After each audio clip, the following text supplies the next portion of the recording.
अस्सलामुअलैकुम नाजरीन, मैं हूँ रामीन सैयद और आप देख रहे हैं प्रोग्राम राज़ो नियाज़ ओरिया मकबूल जान और जफ़र हिलाली के साथ। नाजरीन, महंगाई का सुनामी लेकर मिनी बजट आ चुका है। वज़ीर ख़जाना इसहाक़ डार ने फाइनेंस तरमीमी बिल कौमी असम्बली में आज पेश कर दिया, जिसके तहत 170 अरब रुपए के नए टैक्सेस का नफाज कर दिया गया है।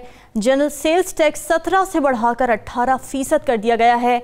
कई लग्जरी अशिया पर टैक्सों और ड्यूटी में इजाफा कर दिया गया है, जबकि 115 बिलियन रुपए एयरलाइन टिकट्स, शुगरी ड्रिंक्स और मकामी तौर पर तैयार होने वाली सिगरेटों वगैरह पर फेडरल एक्साइज ड्यूटी बढ़ाकर हासिल किए जाएंगे। ओरिया साहब, हुकूमती दावे थे कि नए टैक्स का बोझ गरीब आदमी पर नहीं पड़ेगा, तो जो मिनी बजट लाया गया है, क्या देख रहे हैं उसमें अमीरों पर कितना बोझ डाला गया है और आम आदमी कितना मुतासर होगा? क्योंकि जीएसटी में इजाफा किया गया तो गरीब तो महंगाई की जद में आता है। देखिए, जीएसटी जो है ना, ये खालिसतन 100% गरीब के ऊपर टैक्स होता है। एग्जैक्टली। एक आदमी के पास 100 कंप्यूटर हैं, उसने 100 कंप्यूटर के ऊपर मुनाफा कमाया 10 लाख रुपया और 17% टैक्स लेके अवाम के जो टैक्स था वो लोगों से लिया, आम आदमी से लिया और गवर्नमेंट को दे दिया। यानी मैंने जो कंप्यूटर खरीदा उस पर मैंने 18% टैक्स ज्यादा दिया, लेकिन उस बंदे ने 1 रुपया भी इनकम टैक्स नाम की चीज दी थी, उसने वो सारे का सारा मुनाफा जो जेब में डाला। होना तो ये चाहिए था कि वो जो कुछ बेचता उसके बेचने के ऊपर टैक्स लगता, लेकिन वो नहीं लगा। ये सबसे आसान तरीका होता है कि एक आम आदमी जो जूता खरीदने जाता है, कि जो खुर्दनी तेल लेने जाता है, जो उसके साथ साथ आप दवा लेने जाता है, किसी होटल में जाके खाना खाने जाता है, तो इस कंप्यूटर में आप नजर लिस्ट देखे ना, जिसके अंदर क्या हम कहते हैं ये बहुत हमने वो चीजें हैं जो कि लग्जरी आइटम है, तो गलत है। अब आप मुझे बताइए कि क्या मोबाइल जो है वो एक आम आदमी 18 करोड़ लोग मोबाइल इस्तेमाल करते हैं, 18 करोड़, ठीक, और उसमें कोई तखसीस नहीं है कि स्मार्ट मोबाइल होगा कि नहीं मोबाइल होगा। एक आदमी कोई भी मोबाइल छोटा सा खरीदने जाएगा, वो अगर बेशक 3000 का, वो 18% वो देगा उसके ऊपर, तो 170 अरब रुपए। मसला ये है, देखिए IMF का जो प्रोग्राम होता है ना, इसको कहते हैं स्ट्रक्चरल एडजस्टमेंट प्रोग्राम। सही, ये इसको एक दफा अगर आप समझ लें तो बड़ा चीजें क्लियर हो जाती है, जिसकी वजह से हम लोग धोखा खाते रहते हैं हमेशा। IMF बोले कि हमारे बड़े नहीं समझते, क्योंकि ये तो डील करके आए होते हैं। ये इसलिए होता है, इसके स्ट्रक्चरल एडजस्टमेंट प्रोग्राम होता है कि किसी कौम के इतने पैसे इकट्ठे कर ले कि जो वो अपने उन जितने उन्होंने कर्जे लिए उनको अदा कर दे। क्योंकि ये बेसिकली IMF बनाया इसलिए क्या है कि बैंकों को जो हमने बैंकों ने कर्जा दिया हुआ है ना, लिया हुआ है हमने, वो महफूज हो जाए। उसके बाद दूसरा इनका होता है जो और डिमांड, जो असली डिमांड उन्होंने जो की है वो बहुत खौफनाक है। दूसरा ये होता है कि गवर्नमेंट का कंट्रोल जो है ये मुख्तलिफ किस्म के ट्रेड के ऊपर, मुख्तलिफ किस्म की एजेंसीज के ऊपर खत्म हो जाए। IMF ने ये डिमांड किया है कि तमाम जितनी भी पावर कंपनीज हैं 30 जून तक उसके यहाँ प्रोफेशनल बोर्ड ऑफ मैनेजमेंट लगाओ। क्यों लगाओ? इसलिए कि वो जब चाहें, जिस वक्त चाहें, जितनी महंगी चाहे बिजली बेच सकें और उसके हिसाब से हम उसको आगे लोगों को हम अपना बैंकों का कर्जा अदा कर सकें। इसके साथ होता यह है कि तीसरा इनका ये होता है कि ये जो सूरत हाल हो जाती है कि जब लेस कंट्रोल हो जाता है तो फिर पूरी दुनिया के जो इन्वेस्टर्स हैं उनको आके इस अपनी जगह पे यहाँ पर आने की इजाजत दी जाती है ताकि आपके रिसोर्सेज पे कब्जा करें। अफ्रीका का हाल इसी IMF प्रोग्राम की वजह से तबाह बर्बाद हुआ है। एक बंदे को जरूरत है, एक फर्म को जरूरत है कि उसको सोयाबीन लगाना है, उसने पूरे इलाके में कह दिया कि खबरदार सोयाबीन के अलावा कुछ नहीं लगाओ, क्योंकि हमने तुम्हें कर्जा दिया हुआ है। वो सोयाबीन लगाएगा ना, वो गंदम लगाएगा ना, वो चावल लगाएगा ना, कुछ लगाएगा। सोयाबीन का ट्रक भर के लेके जाएंगे। आप गंदम खरीदती है, जो डॉलर हमने दिए थे वापस दे दो। अब तुमने चावल खरीदना है, जो डॉलर दिए थे वापस दे दो। अब वो उसके बाद होगा ये कि वो बंदा बेचारा सारा पैसा जो कमाया होगा वापस उनको दे देगा। आज इसहाक डार साहब ने जो किया है, आप सोचें, ये जो जून में बजट बनाया था ये किसी खाला ने बनाया था, इन्होंने खुद बनाया था। ये जो IMF का प्रोग्राम है ये आज आया है, ये IMF का प्रोग्राम इनके आने से पहले का चलता चला रहा है। 9th उसके रिव्यू चल रहा है। एग्जैक्टली, हाँ, 9th रिव्यू चल रहा है। इनको नहीं पता था क्या ये जून में नहीं लगा सकते थे, सब कुछ अरेंज नहीं कर सकते थे? इनको इकोनॉमिक प्लानिंग जीरो थी और इन्होंने साबित कर दिया कि इकोनॉमिक प्लानिंग स्कीम की इस तरह की थी। ये आगे चल क्यों, वजह क्या है? एक छोटी सी बात फिर दादी साहब को चाहिएगा जी। हर मुल्क के अंदर कर्जा लेने की एक कैपेसिटी होती है। ठीक, आपके पास एक कर्जा ले, आप मतलब फॉर एग्जाम्पल अपना घर का तनख्वाह के हिसाब से आप 2 लाख कर्जा ले सकते, जब वो कैपेसिटी खत्म हो जाती है फिर मजीद आप कर्जा नहीं ले सकते, फिर आपको अदा करना होता है, फिर आप तो जिंदगी नहीं गुजार सकते। शरीफ फैमिली और जरदारी ने गुज़श्ता 40 साल के अंदर पाकिस्तान की वो कैपेसिटी के मकाम से ऊपर जाकर कर्जा ले लिया था। अब हमारे पास कर्जा नहीं ले सकते क्योंकि हम उसको अदा नहीं कर सकते, और अगर कर्जा लेंगे तो हमें बहुत कुछ बेचना पड़ेगा। वो बेचने के लिए खड़े हैं, वो खड़े हैं और कहते हैं आओ हमें बेचो, ताकि हम पाकिस्तान को जो है वो पराए फरोख्त करके हम यहाँ से चले जाएंगे पाकिस्तान को फरोख्त करके। बिल्कुल ठीक, एक सैचुरेशन लेवल आ चुका है। हिलाली साहब, डार साहब तो आए थे डॉलर को 200 से नीचे करने, आवाम को रिलीफ देने, लेकिन मिनी बजट लाकर उन्होंने बड़ा धमाका कर दिया। रामीन, बात असल ये है कि दार के बारे में क्यों बात करें। मेरे ख्याल में एक अकाउंटेंट है, क्लूलेस है, और यह साहब ने भी बता दिया है कि इनका क्या परसेप्शन है इकोनॉमी का। देखिए, मैं कहता हूँ लेट्स बी फेयर, इंसाफ करें, IMF के साथ भी इंसाफ करें।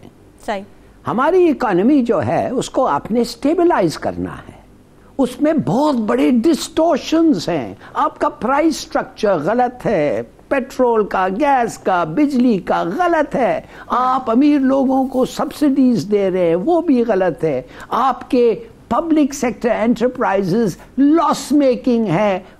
20 साल 30 साल से आपने वादा किया है उनको बेचेंगे, आपने नहीं बेचा। उसके अलावा आपके पास सर्कुलर डेट है, जैसे मैंने आपको बताया 2 अरब रुपया हर रोज उस सर्कुलर डेट को ऐड कर रहा है।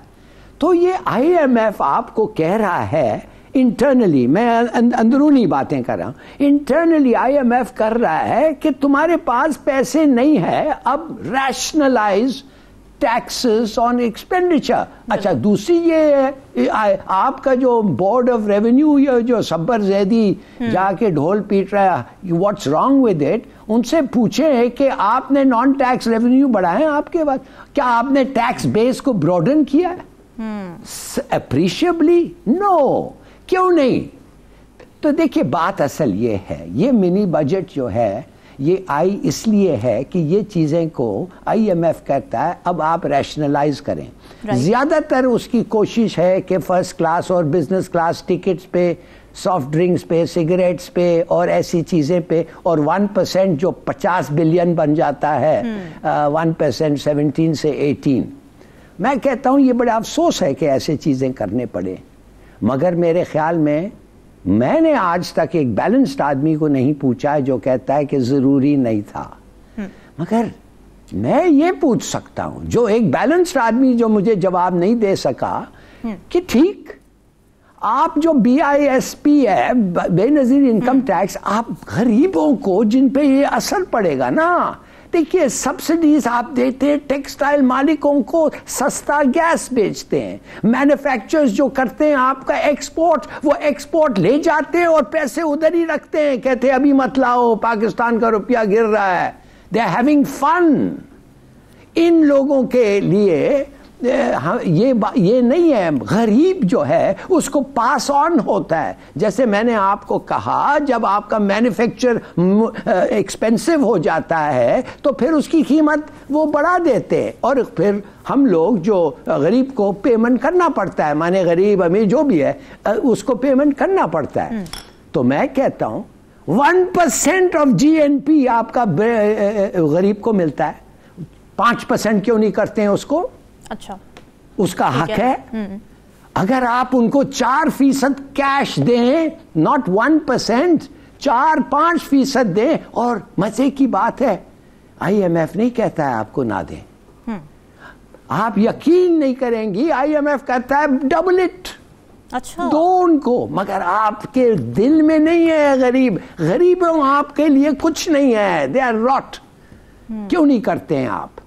दूसरी बात जो शायद लोगों को पता नहीं है, $16 बिलियन बाय 30 जून अगर आपके पास ना हो तो कंडीशन IMF का प्रोग्राम है कि इट इज ऑल ओवर। क्यों? किसी ने फोकस किया इस पे? और आप मुझे बताएं, अगर भी 1 बिलियन उनसे मिल गया और 5-6 मिलियन इधर उधर से मिल गए, सऊदी, चाइना, यूएई, कतर, जी उधर भी है, 10 बिलियन हो गया, 6 और किधर से आएंगे भाई? और कौन देगा पैसे? इसका मतलब अनदर प्रोग्राम, आप ऑलरेडी इन अनदर प्रोग्राम है। नहीं, ये बिल्कुल आप, अच्छा, आपकी दूसरी बात जी कंटिन्यू कीजिए। फाइनली मैं आपको ये कहना चाहता हूं कि आप जो लिंक मैं करना चाहता हूं, जो बाद में हम बात करेंगे, आप समझते हैं कि ये जो आजकल आपने बेल्ट रोड इनिशिएटिव के बारे में कुछ सुना है? कुछ बातें हो रही हैं, मैंने तो नहीं सुना। हाँ, खामोशी है। आपने पता है आपको ये जो डेलीगेशन आ रहा है, led by the counsellor of the state department, एक एडिशनल सेक्रेटरी रैंक का आदमी है जी, वो आ रहा है विद अ हेवी डेलीगेशन। वो किस चीजों पे बात करना आता है? क्यों 16 बिलियन डॉलर्स अगर आपको जून तक चाहिए तो अमेरिका के बगैर आपको नहीं मिलेगा, तो गेट यूज्ड टू इट। और जो आपको देंगे उनकी शर्तें होंगे, उसको भी गेट यूज्ड टू इट। बिल्कुल ठीक है। अच्छा ओरिया साहब, अब मिनी बजट आने के बाद ये उम्मीद जाहिर की जा रही है कि स्टाफ लेवल मुआहिदा हो जाएगा, लेकिन जो मूडीज़ है वो ये कह रहे हैं कि जी IMF से कर्जे की किस्त मिल जाने के बावजूद पाकिस्तान की मईशत बैक ऑन ट्रैक नहीं आ सकेगी। और मूडीज़ ने यह भी कहा है कि पाकिस्तान को हकीकी तौर पर मजबूत मुस्तकिल इंतज़ामिया की ज़रूरत है अगर मईशत की हकीकी बहाली चाहते हैं तो। अब इस पर कितना फोकस है हुकूमत का? देखिए, हुकूमत का फोकस इस बात पे है कि इमरान खान को किस तरह गिरफ्तार करना है, उसके खिलाफ किस तरह के केसेस बनाने हैं, किस तरह का इलेक्शन डिले करना। हुकूमत ने गुज़श्ता 10 महीने इसके अलावा और कुछ नहीं किया कि हम PTI को कैसे ज़ेर बात खत्म करते हैं और उसके इन्फ्लुएंस को कैसे खत्म करते हैं।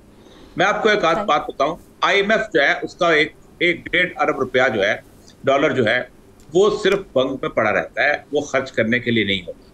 उसके बदले में आपको मुख्तलिफ लोगों से कर्जा मिल जाता है या इन्वेस्टमेंट मिल जाती है। बिल्कुल। फॉर एग्जाम्पल, अगर आपको 3-4 एक तरफ से सऊदी अरब के 3 और इस तरह 2-3 मिला के UAE और कतर और चाइना के मिला आपको 5-6 अरब डॉलर मिल भी जाते हैं, तो क्या आप अपना कर्जा की किस्त अदा कर सकेंगे जो आपने जून तक अदा करनी है? आप नहीं अदा कर सकते। उसकी एक वजह यह है, उसकी वजह यह है कि पाकिस्तान में इस वक्त जो 13 पार्टियों की हुकूमत है ना जी, ये 13 पार्टियों की हुकूमत स्टेटस को की हुकूमत है।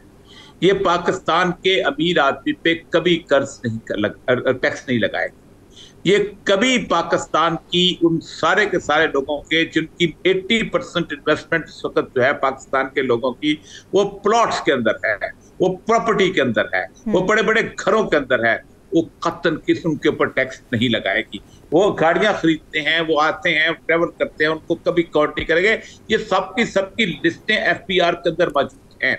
और FPR ने एक दफा एक्सरसाइज भी की थी कि इस वक्त जो चंद लाख लोग जो है जिस वक्त टैक्स देते हैं, इनका हम कैसे वसूली कर सकते हैं? नहीं लगाएंगे।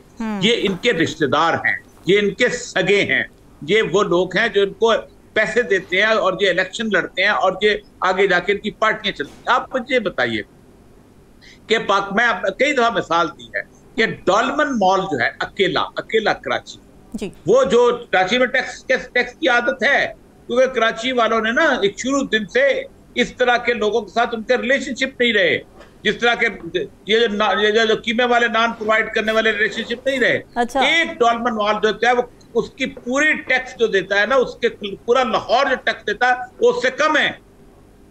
लाहौर की प्रोडक्ट तो होता है, लाहौर की अपना हॉल रोड है, लाहौर की लिबर्टी है, लाहौर की शाह मार्केट है, और उसके साथ बाकी फैसलाबाद ये वो ये सारी चीजें आप उठा के देखें कौन कौन लोग बैठे हुए।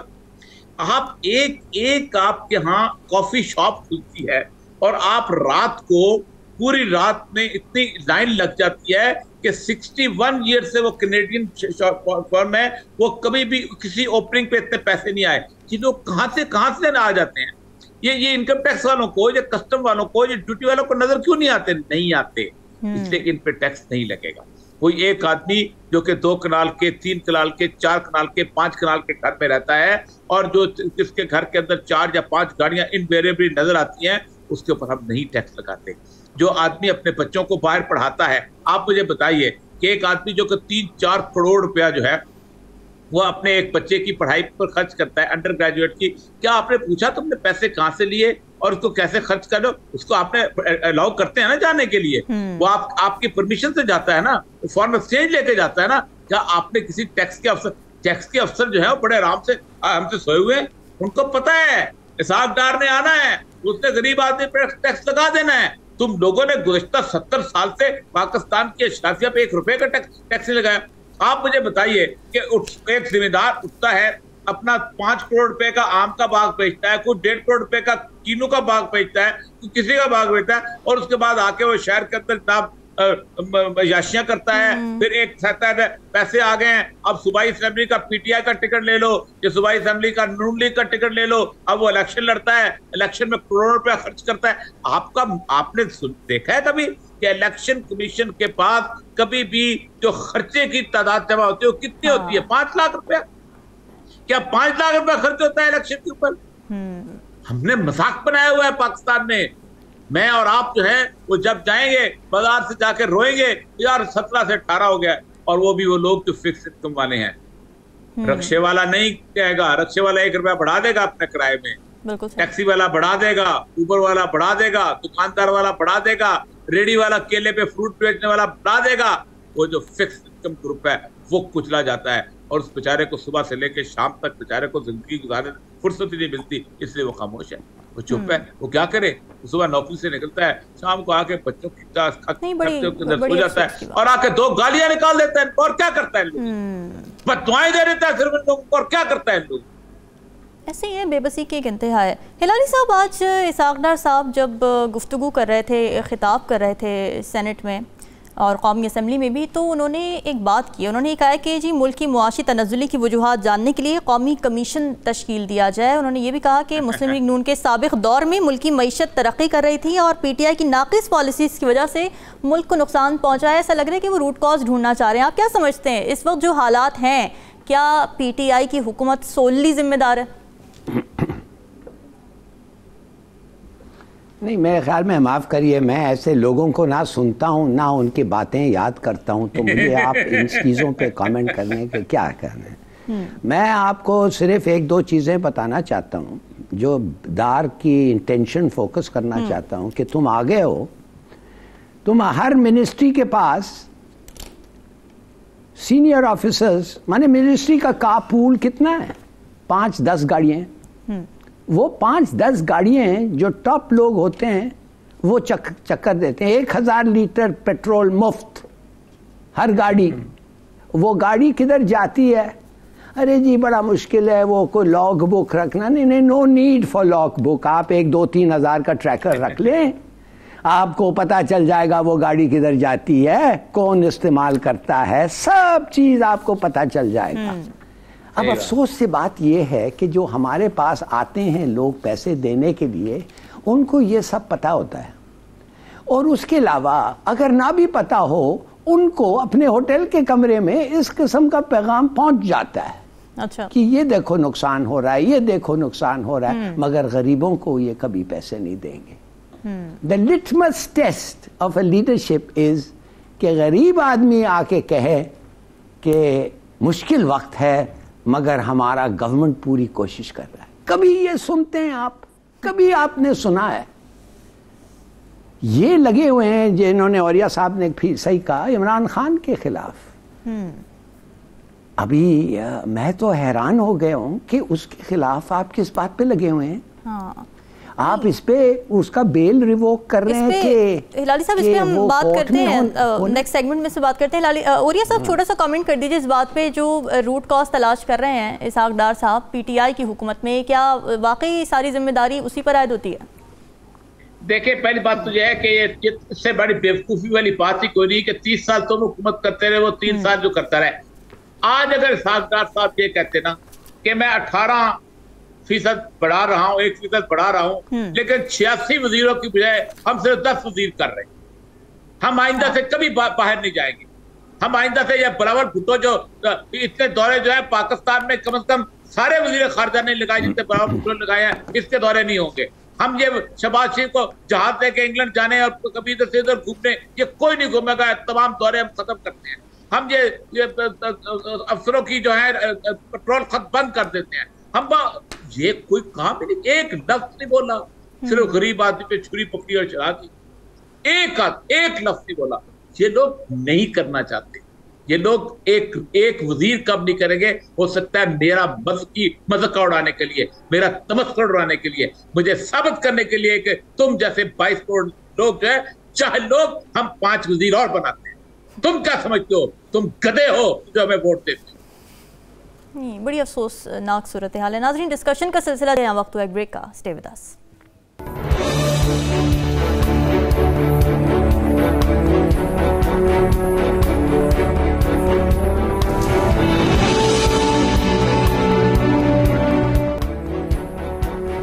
वेलकम बैक नाजरीन। ऐसा लग रहा है कि चेयरमैन तहरीक इंसाफ इमरान खान के लिए मुश्किलात बढ़ रही हैं। इंसदाद दहशतगर्दी अदालत ने आज इलेक्शन कमीशन के फैसले के खिलाफ PTI के एहतजाज और कार्य सरकार में मुदाखलत केस में अदम पेशी पर साबिक वज़ीर आज़म इमरान खान की अबूरी ज़मानत खारिज कर दी है, जबकि इस्लामाबाद हाई कोर्ट ने ममनुआ फंडिंग केस में बैंकिंग कोर्ट इस्लामाबाद को 22 फरवरी तक इमरान खान की दरख्वास्त ज़मानत पर फैसले से रोक दिया है। तो दूसरी जानिब इमरान खान की मेडिकल ग्राउंड पर हिफाजती ज़मानत की दरख्वास्त पर लाहौर हाई कोर्ट ने इमरान खान को अदालत में पेश हुए बगैर ज़मानत देने से इनकार कर दिया है। इस मौके पर अदालत ने ये रिमार्क्स दिए हैं कि हिफाजती ज़मानत में मुल्जिम की पेशी ज़रूरी है, ज़्यादा मसला है तो एम्बुलेंस में आ जाएं, कानून सब के लिए बराबर है।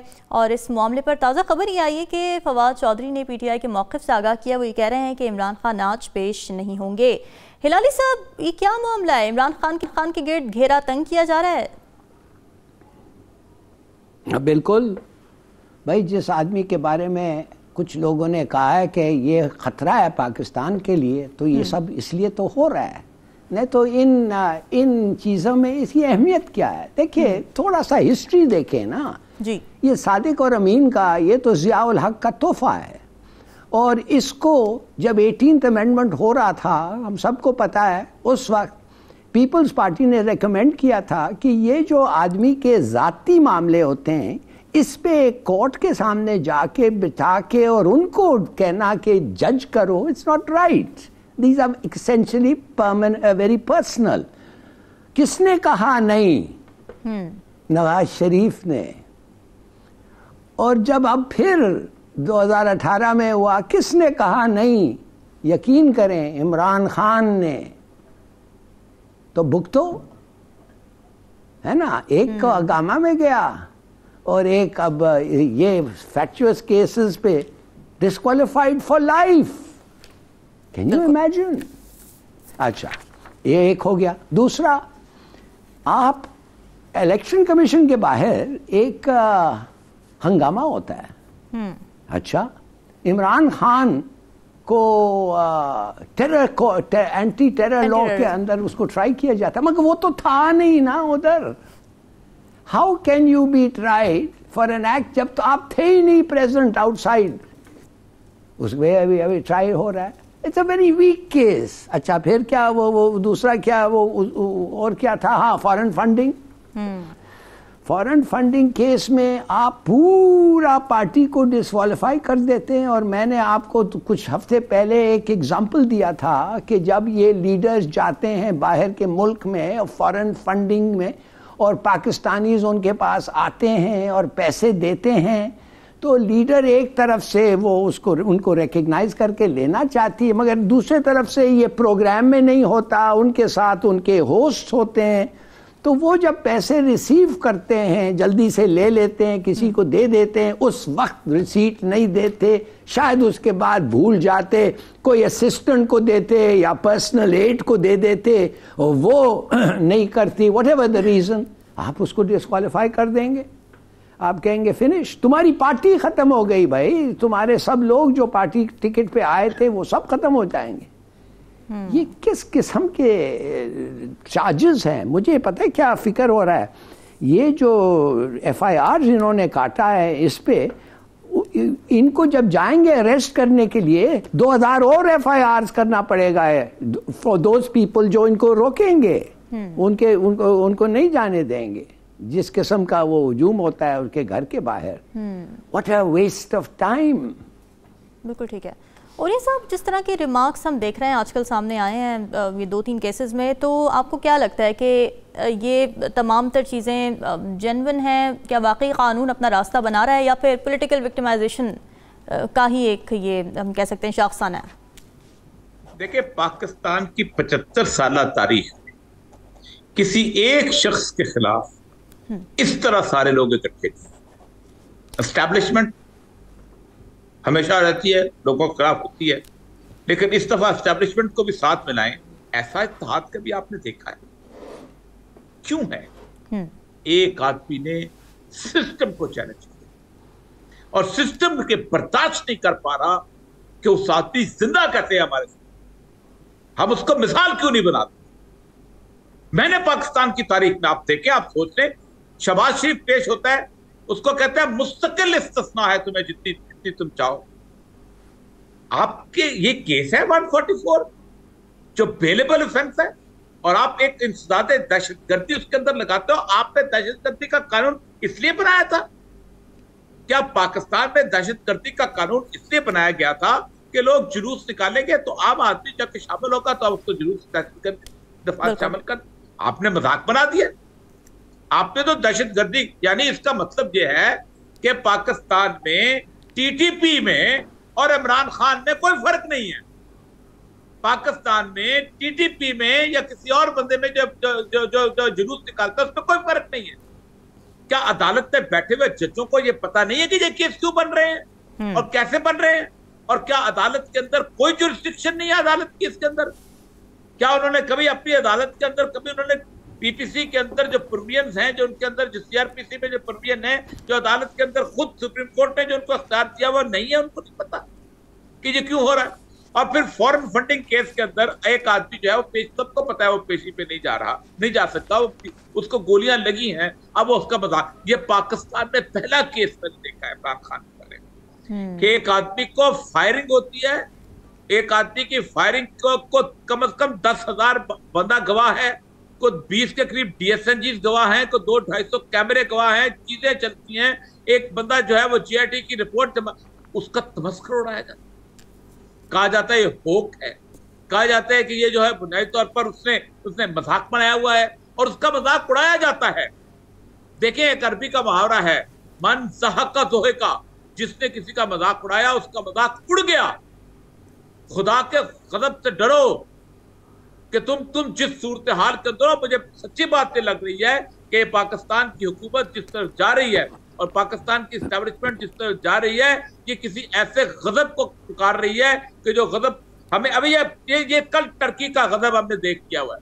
देखिए, नाइंसाफी अल्लाह ताला के गजब को आवाज देती है। आप देखें, 40-45 सेकंड की बात थी, जिस बंदे के पास घर था उसके पास घर नहीं रहा था, जिस बंदे के पास जिंदगी थी उसके पास जिंदगी नहीं रही थी, जिस बच्चे के पास बाप था उसके पास बाप नहीं रहा था, जिस माँ के पास बेटे थे उसके पास बेटा नहीं रहा था, जिस औरत के पास खामन था उसके पास खामन नहीं रहा था, और जिस बंदे के पास बीवी थी उसके पास बीवी और बच्चे नहीं रहे थे। 45 सेकंड लगते हैं। तुमने इंसाफ का तमाशा बनाया हुआ है और खड़े होकर तकरीर करते हैं यार कुछ, और फिर कहते हैं, मुझे समझ नहीं आती अपने जर्नलिस्टों की, कहते हैं इमरान खान के जमाने में भी ये होता था वो होता।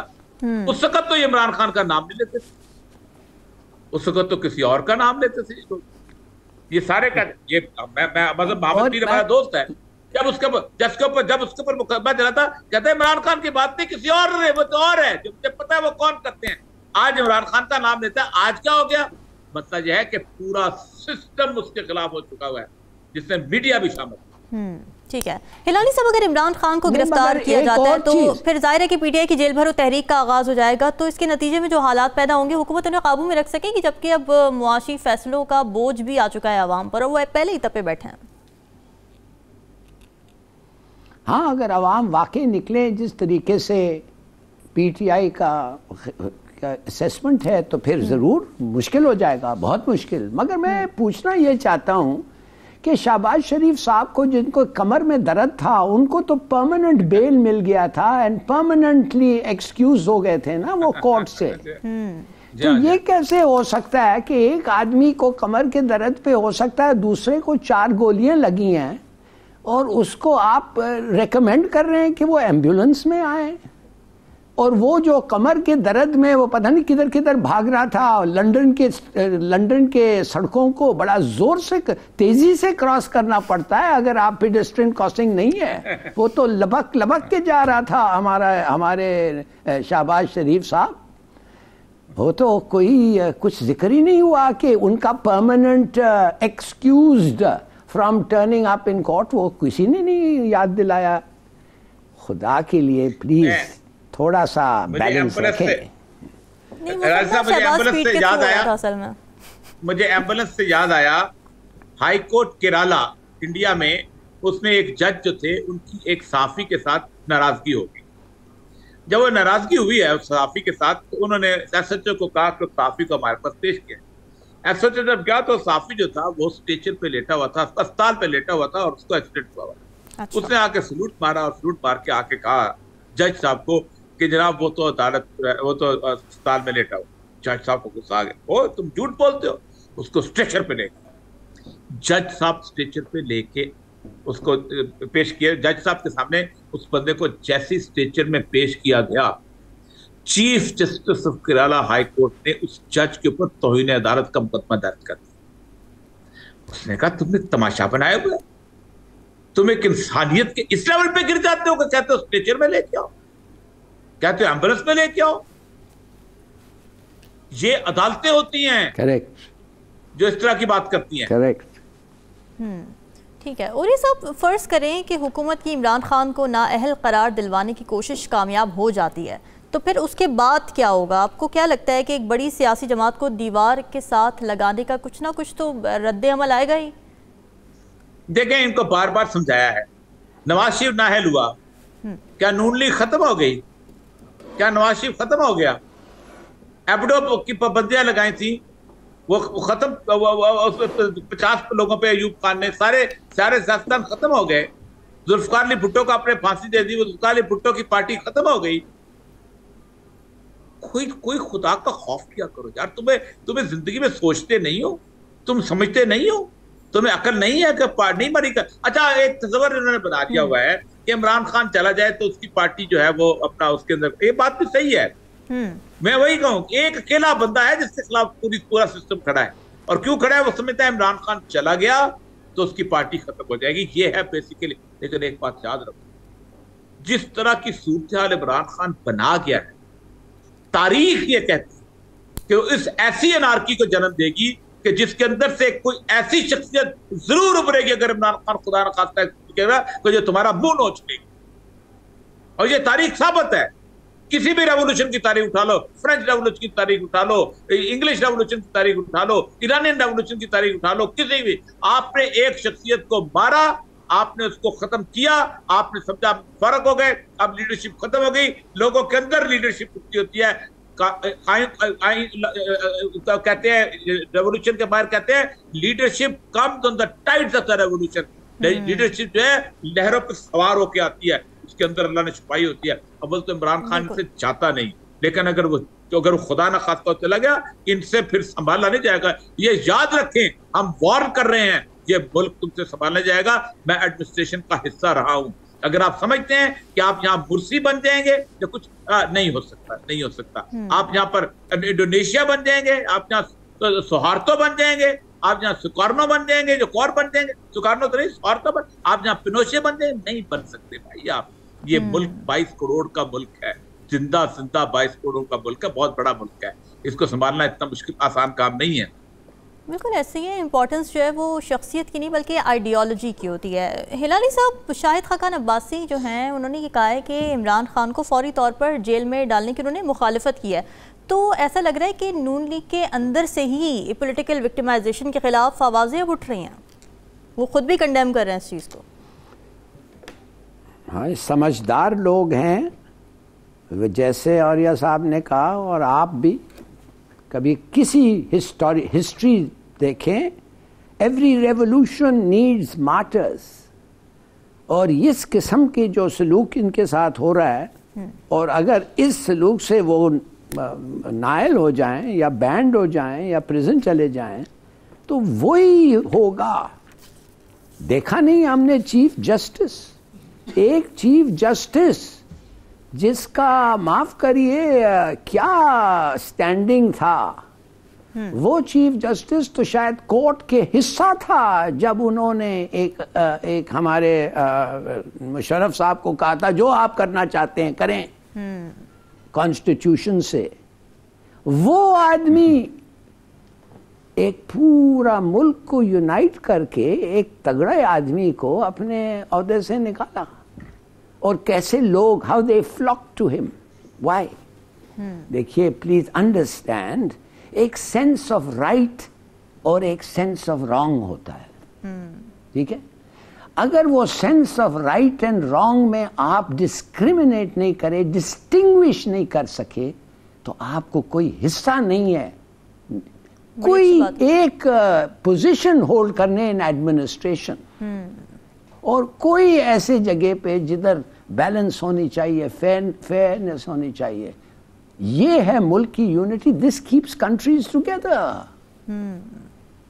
मैं तो कह रहा था एक जमाने में कि जब मुजीबुर रहमान को हमारे एजेंसीज ने देखा, नोट किया, रिपोर्ट किया कि सीक्रेटली 1966 में वो गया हिंदुस्तान और जाके इंदिरा गांधी को मिला जो इंफॉर्मेशन मिनिस्टर थी उस वक्त।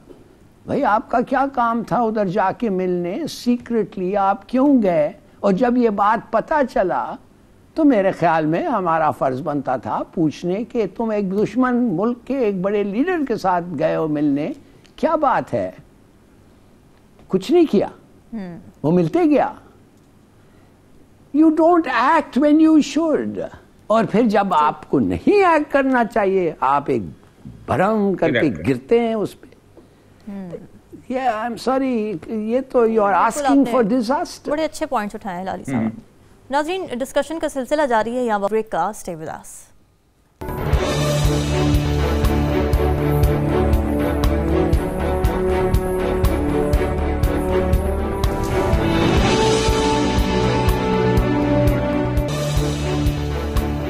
वेलकम बैक नाजरीन। पाकिस्तान के हवाले से आलमी मंजरनामे पर कुछ तब्दीलियां रूनुमा हो रही हैं।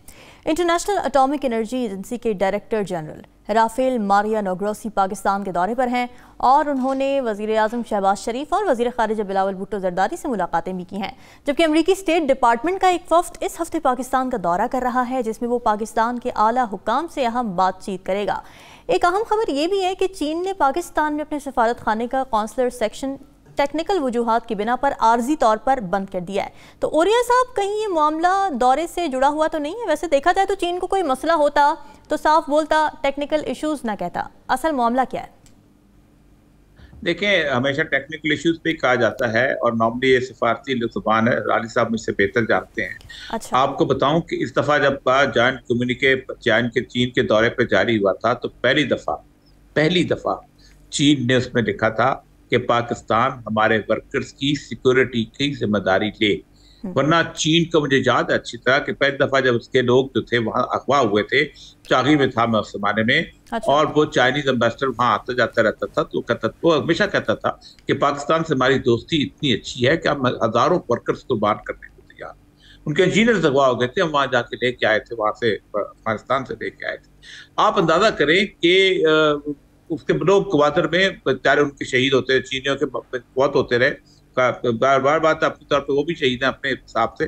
तो वो भी कहते कि नहीं, पाकिस्तान का हमें कोई मसला नहीं पाकिस्तान के साथ, समझते हैं पाकिस्तान की गवर्नमेंट हमारे साथ सिंसियर है।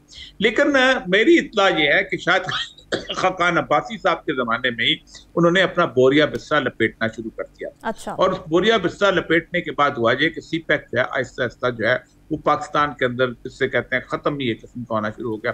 आप अंदाजा करें कि शुरू दिन से ये समझते थे कि पाकिस्तानी जो है इस सीपैक को माले मुफ्त समझ रहे हैं। मतलब वो कहते हैं कि ऑरेंज ट्रेन की लाहौर में क्या जरूरत थी कि आपने यहाँ बनाने की, उसकी इलेक्शन लड़ने के लिए। फिर उनके कुछ नक्शे और तरफ के थे, ऊपर से वो जाना चाहते थे, जल्द अज जल्द पहुंचना चाहते थे, ये उसको पंजाब से गुजारना चाहते थे, बहुत सारी चीजें ऐसी थी। और उसके साथ फिर अब हम अमेरिका से हमारी यारियां खत्म, हमने 51 से यारियां शुरू की हुई थी। अब हम पहले भी कह रहे थे कि बिलावल भुट्टो जब से वहां से वापस आए हैं और उन्होंने खासतौर पे एक पैगाम दिया है कि पाकिस्तान और अमेरिका जो हैं एक बहुत जबरदस्त किस्म की कोलिजन में आएंगे, जिसमें अमेरिका पाकिस्तान की मदद करेगा ताकि वो अपनी मगरबी सरहदों का दिफा कर सके। अब ये जो दौरा है, और उसके साथ मुझे एक और दौरा बड़ा अजीब सा लग रहा है, वो है IAEA का, इंटरनेशनल एटॉमिक एनर्जी कमीशन का। ये अमूमन इनके दौरे होते हैं ईरान जैसे मुल्कों में, जहाँ एक प्रोग्राम चल रहा होता है, वो इंस्पेक्शन करने आते हैं। अब वो यहाँ कहते हैं हम तो कैंसर के अस्पताल देखने आए हैं और ये देखने आए हैं, ये कंट्रोल किस्म की चीजें होती हैं, इनको क्या देखना है? और क्या इसकी आड़ में कोई और अंडरहैंड नेगोशिएशन तो नहीं हो रही? तो जिससे कहते हैं दिल जो है धड़कता है इस सारी सिनेरियो को देख के कि हम किस किस्म के सौदे की तरफ जा रहे हैं।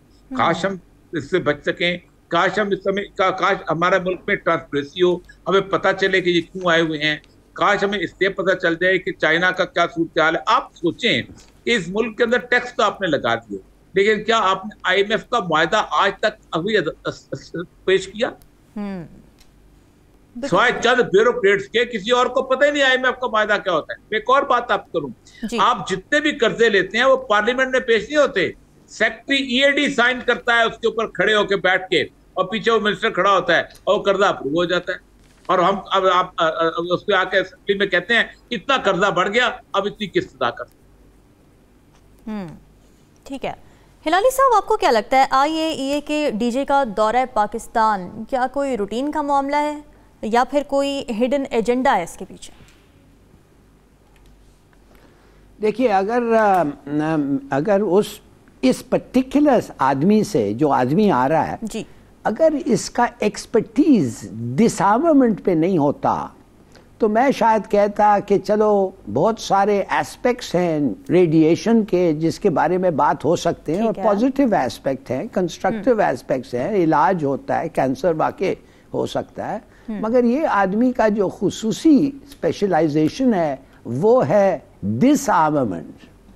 तो वो एक लफ्ज़ है, जब न्यूक्लियर और डिसआर्मामेंट कहते हैं तो वो एक ऐसा लफ्ज़ है जो पाकिस्तानी सुनना नहीं चाहता, और you become very this thing. मुझे नहीं पता क्यों आ रहा है, शायद वो उसका अब PhD करना चाहता है इन अनदर साइंस, मुझे नहीं पता, मगर ये एक बात तो ज़रूर है। दूसरी बात जो मैं कहूँगा आपको कि चाइना का जो है रिगार्डिंग चाइना का सिक्योरिटी कंसर्न्स हैं, और कुछ नहीं हो सकता, और क्या हो सकता है सिक्योरिटी कंसर्न्स के अलावा? तो क्यों है, क्यों हो रहा है, हमें नहीं पता। और फ्रैंकली मेरे ख्याल में अफसोस ये मुझे हो रहा है कि जाहिर है ये सिक्योरिटी कंसर्न्स पे बातचीत हुई होगी, तो किसी चीज़ पे डिसएग्रीमेंट हुआ होगा कि वो मुल्क अपना वीज़ा फैसिलिटीज़ बंद कर रहा है, और एक बड़ा स्ट्रिक्ट वार्निंग अपने सिटीजन्स को जो पाकिस्तान में हैं उनको इश्यू किया है। ये ऐसे तो नहीं होता ना, खामखा, खास तौर जब आप देखें क्या हमारी दोस्ती है इनसे। और तीसरी बात है CPEC, बेल्ट रोड इनिशिएटिव, ये वो, इसके बारे में जैसे मैंने पहले भी कहा ज़्यादा नहीं सुन रहे हैं, मगर अमेरिकन डेलीगेशन का आना, देखिए उसकी टाइमिंग कैसी ज़बरदस्त है। $16 बिलियन आपको चाहिए जून तक। अब बताएं $16 बिलियन आपको जून तक कैसे मिलेंगे? एक ही मुल्क है जो IMF को कह सकता है कि भाई आराम, हाथ हल्का रखो, एक ही मुल्क है, एक ही मुल्क है जिसके पास उतने पैसे भी हैं, अगर वो देना चाहे वो दे सकता है। तो ये बहुत सारे वजह हैं जो उनको आ रहे हैं, और जो हम समझते हैं कि अगर हमारे को इस इकोनॉमिक क्राइसिस से निकलना है, अच्छी बात है कि वो आ रहे हैं, और इंशाल्लाह उनके साथ बातचीत पॉजिटिव हो। उम्मीद करते हैं कि यही मामला हो। उरिया साहब, अमेरिकी स्टेट डिपार्टमेंट के वफ्द के दौरे पाकिस्तान पर यह सोच उभर रही है कि माजी करीब में पाकिस्तान को मुकम्मल तौर पर नज़रअंदाज करने वाले अमेरिका के लिए पाकिस्तान में कोई नई दिलचस्पी पैदा हो रही है। तो अमेरिका की पाकिस्तान के साथ बढ़ती हुई इंगेजमेंट को आप किस नज़र से देखते हैं? देखिए, पहली बात तो ये है कि अमेरिका ने अब तक पाकिस्तान को एड के अंदर तकरीबन 90 अरब के करीब डॉलर के करीब दिए हुए हैं। जो गिनते हैं आप, ट्रंप ने तो कह दिया था 100 अरब डॉलर कहाँ गया। आप मुझे बताइए 1979 पहले तो अयूब खान के जमाने की आप एड देखते, यूएस एड, तो वो थोड़ी सी थी, 2-2.5 अरब डॉलर बनती एड, कर्जा नहीं, कहाँ गया, किधर लगा, नजर आता है कुछ आप? फिर ज़ियाउल हक के दौर से आपकी एड थी 1 बिलियन के आसपास तकरीबन हर साल तकरीबन होती थी वो एड जो होती थी। फिर वो और दुनिया जहान से वो आपको लेके देता था, इधर से उधर से लेके देता था। फिर उसके बाद मुशर्रफ के जमाने में आपकी एड, जैसे जैसे कोई मिलिट्री डिक्टेटर आता है उसकी एड आ जाती है। आप देख लीजिएगा, जब हम कहते हैं ना फौजियों के जमाने में बहुत तरक्की बहुत होती है, अपने तौर पर उनकी तरफ से खून बरसना शुरू हो जाता है। आप या तो इस एड से इसको इस मुल्क को फायदा होता। कवस्ची साहब हमारे थे, बड़े बुजुर्ग राइटर होते थे। अच्छा, वो पता क्या कहते थे? कहते थे यार ये अजीबो गरीब मुल्क है, इनको खैरात का पैसा मिलता है तो उसमें कमीशन खाते हैं, खैरात के पैसे। ये वो मुल्क एड हमारी खैरात है। आपको पता है कि 40,000 स्कॉलरशिप आए थे यूएस एड के, तो उन्होंने बैलेंस करने के लिए उन्होंने इंडिया को भी 40,000 यूएस एड के स्कॉलरशिप दे दी। अच्छा, उसका हम नए नए नौकरी में आए थे तो उन्होंने कहा सारे लोग जो है ना वो सिविल सर्विस के जो है वो जाएंगे और वो जाके ना वहां से पढ़ाई करके आएंगे। मैंने कहा मैं नहीं जाता। अच्छा। मैंने इनकार कर दिया। लेकिन जो लोग गए थे वो कोई पब्लिक हेल्थ को फलाना, पब्लिक एड फलाना फलाना कर करा के कुछ पैसे 3 महीने गुजार के आ गया, कुछ चेक कर दिया, सब ज़ाया कर दिया। इंडिया ने 40 के 40,000 जो थे वो आईटी सेक्टर में लगाए। आज इंडिया जो है वो आईटी सेक्टर में गवर्न कर रहा है। वो भाई हमारे कोई फायदा नहीं है, ये पैसे आए या ना आए। पाकिस्तान एक ऐसा मुल्क बन चुका है, एक ऐसा कुआं बन चुका है जिस कुएं के अंदर भी सुराख है। ये पैसे आपके जब तक दुनिया के बाहर आपके जितने मुल्कों ने पैसे पे रखे हुए, आप लोगों ने आपके पाकिस्तानियों के पैसे, जब तक उन पैसों को वापस नहीं आते या फिर उन लोगों को बैन करते। देखिए 243 ईयर्स थे जापान के, उनको कहते हैं ईयर्स ऑफ सॉल्टिट्यूड। उन्होंने कहा था जो जापान छोड़ के जाएगा उसको वापस नहीं आना, और जापान के अंदर कोई बाहर से नहीं आएगा। कहते हैं वो 243 साल जो थे, 2 सदियां जो थी, वो जापान को बना गए। जापान का कल्चर, जापान का माशरा दुनिया का ईमानदार तरीन माशरा तस्वुर किया जाए। बिल्कुल। जापान का हालत यह है कि वहां को शख्स झूठ बोलता पकड़ा जाए तो कहते हैं अपनी उंगली काट लो, और वो खुद लोगों के सामने बैठ के काटता है। इस तक वो स्टेबल, जैसे कहते हैं इस्लाम साले माशरा बन चुका। हमने क्या करना है? क्या आज एड आ गई तो क्या होगा? चली जाएगी, इसमें तकसीम होगी, उसमें तकसीम। आप सोचें कि जो लोग जालिम इस तरह के हैं कि मुझ पर 17 से 18% जो है उन्होंने 18% बना दिया, उन्होंने लगा दिया 17 से 18, और अपनी डेवलपमेंट स्कीमें खत्म नहीं की एमपीएफ फंड की। बिल्कुल सही। तुम कितने जालिम हो? अपने तुमने टीए किसी उसका एमपीएमएनए का खत्म नहीं किया। बिल्कुल। और ये सब बात है कि बाज़मीन कौमें ही तरक्की करती हैं। आपने एक रुपए की तनख्वाह की मैंने होना चाहिए। बिल्कुल, हम अपने पॉइंट्स उठाए। नाज़रीन, डिस्कशन आपने सुनी, कल हाजिर होंगे मज़ीद अहम मौज़ूआत के साथ। हमें दीजिए इजाज़त। अल्लाह हाफ़िज़।